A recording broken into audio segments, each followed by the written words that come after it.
عليكم ورحمة الله وبركاته. أعوذ بالله من الشيطان الرجيم. بسم الله الرحمن الرحيم. الحمد لله رب العالمين، وبه نستعين على أمور الدنيا والدين، والصلاة والسلام على أشرف المرسلين سيدنا محمد وعلى آله وصحبه ومن تبعهم بإحسان إلى يوم الدين. سبحانك لا علم لنا إلا ما علمتنا إنك أنت العليم الحكيم. رب اشرح لي صدري ويسر لي أمري واحلل عقدة من لساني يفقهوا قولي. رب يسر ولا تعسر، رب تمم بالخير. أما بعد.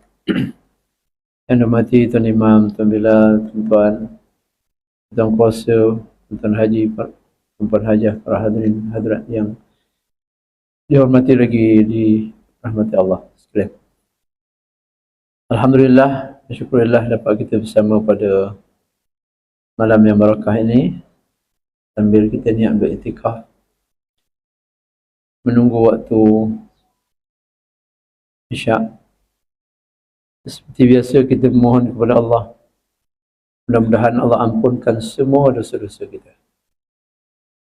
Ayah bunda kita, kaum keluarga kita, datuk nenek moyang kita, saudara mara kita, jiran-jiran, sahabat-sahabat, muslimin muslimat yang masih hidup atau yang telah meninggal dunia.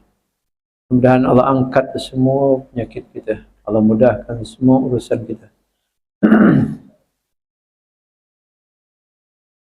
Allah jauhkan kita daripada balak, bencana, kesusahan, penyakit, gangguan, wabak, bahaya yang nampak dan tidak nampak, musuh yang nampak dan tidak nampak.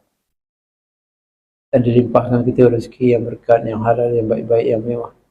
Dijauhkan kita daripada segala kesusahan. Ditolong orang-orang Islam yang berada dalam kesusahan di Palestin dan mana saja berada.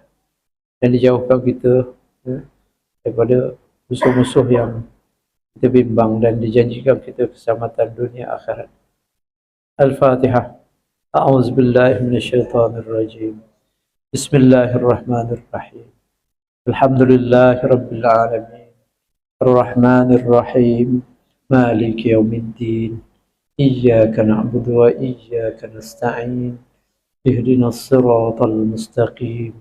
Siratal ladzina an'amta 'alaihim ghairil maghdubi 'alaihim waladdallin.